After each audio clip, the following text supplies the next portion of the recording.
ਅਸਲ ਦੇ ਵਿੱਚ ਜਿਹੜੀ ਗੱਲ ਹੁੰਦੀ ਹੈ ਨਾ, ਗੱਲ ਦੇ ਉੱਤੇ ਖਲੋਣਾ ਬੜਾ ਜ਼ਰੂਰੀ ਹੁੰਦਾ ਹੈ।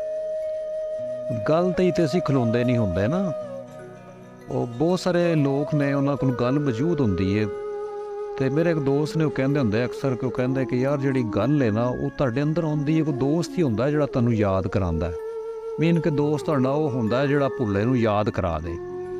ਅਤੇ ਗੱਲ ਤਾਂ ਮੌਜੂਦ ਹੁੰਦੀ ਹੈ ਬੰਦੇ ਦੇ ਕੋਲ। ਔਰ ਮੈਂ ਅਕਸਰ ਦੋਸਤਾਂ ਨੂੰ ਕਹਿੰਦਾ ਕਿ ਯਾਰ ਜਿੱਥੇ ਤੁਹਾਡੀ ਗੱਲ ਹੈ ਉੱਥੋਂ ਚੁੱਕ ਲਓ, ਕਿਉਂਕਿ ਦੁਨੀਆ ਦਾ ਅਸੂਲ ਇਹ ਵੇ ਕਿ ਤੁਹਾਡੀ ਗੱਲ ਤੁਹਾਡੇ ਕੋਲ ਨਹੀਂ ਹੁੰਦੀ, ਉਹ ਦੂਸਰੇ ਕੋਲੋਂ ਇਮਾਰਤ ਹੁੰਦੀ ਤਾਂ ਉਹਨੂੰ ਚੁੱਕ ਲੈਣਾ ਚਾਹੀਦਾ।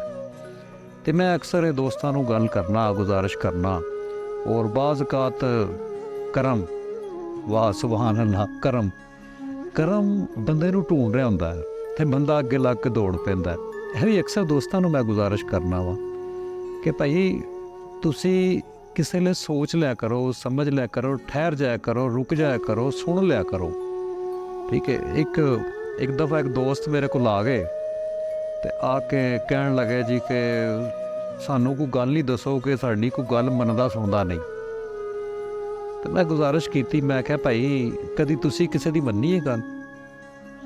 ਮੈਂ ਕਿਹਾ ਪਹਿਲੇ ਮੰਨੇਗਾ ਭਾਈ ਅਤੇ ਫਿਰ ਕੋਈ ਤੁਹਾਡੀ ਗੱਲ ਮੰਨੇਗਾ ਨਾ। ਤੁਸੀਂ ਮੰਨ ਹੀ ਨਹੀਂ ਰਹੇ ਅਤੇ ਤੁਹਾਡੀ ਕਿਹਨੇ ਮੰਨਣੀ ਹੈ? ਤੁਸੀਂ ਕਿਸੇ ਨੂੰ ਜੋ ਦੇਣਾ ਉਹ ਹੀ ਲੈਣਾ ਵਾਪਸ। ਠੀਕ ਹੈ। ਅਤੇ ਬਸ ਗੁਜ਼ਾਰਿਸ਼ ਹੀ ਮੈਂ ਅਕਸਰ ਕਰਨਾ ਵਾ।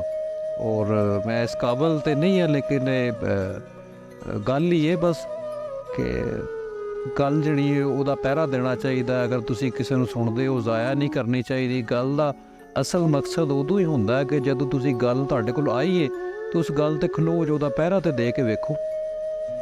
तो रब कहता और हम चुन लेते हैं, और हम चुन लेते हैं वो तो बहुत कलील लोग है।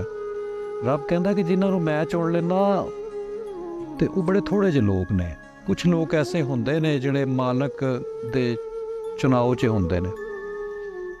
तो बस इन्हां चीज़ां दा सानूं पता नहीं चलदा ते असीं जिहड़ा वे वो देर कर दिंदे आ चीज़ां दे विच। होण तो देर हो जांदी है ਤੇ ਬਾਅਦ 'ਚ ਅਸੀਂ ਪਛਤਾਉਂਦੇ ਹਾਂ। ਉਹ ਇੱਕ ਟਾਈਮ ਸੀ, ਸਾਨੂੰ ਫਲਾਣਾ ਕਹਿੰਦਾ ਰਿਹਾ, ਲੇਕਿਨ ਅਸੀਂ ਉਸ ਗੱਲ 'ਤੇ ਅਮਲ ਨਹੀਂ ਕੀਤਾ, ਅਸੀਂ ਗੱਲ 'ਤੇ ਖੜ੍ਹੇ ਨਹੀਂ ਹੋਏ, ਅਸੀਂ ਗੱਲ ਦਾ ਪਹਿਰਾ ਨਹੀਂ ਦਿੱਤਾ।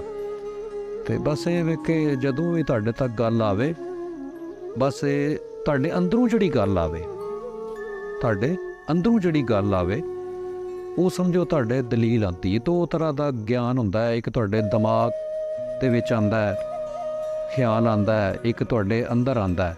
ਜਿਹੜੀ ਤੁਹਾਡੀ ਅੰਦਰ ਦੀ ਗੱਲ ਹੁੰਦੀ ਉਹ ਹੀ ਐਕਚੁਅਲੀ ਗੱਲ ਹੁੰਦੀ ਹੈ, ਕਿਉਂਕਿ ਰੱਬ ਵੀ ਇਹੋ ਹੀ ਕਹਿੰਦਾ ਹੈ ਕਿ ਰੱਬ ਵੀ ਇਹੀ ਫਰਮਾਉਂਦਾ ਕੁਰਾਨ ਦੇ ਵਿੱਚ ਕਿ ਜੋ ਜੀਏ ਦਲੀਲ ਕੇ ਸਾਥ ਔਰ ਜੋ ਮਰੇ ਦਲੀਲ ਕੇ ਸਾਥ। ਬਸ ਜਿਹੜੀ ਤੁਹਾਡੇ ਅੰਦਰ ਗੱਲ ਆਏ ਉਸ ਗੱਲ 'ਤੇ ਖੜ੍ਹੇ ਹੋ ਜਾਓ, ਹੀ ਅਸਲ ਗੱਲ ਹੁੰਦੀ ਹੈ।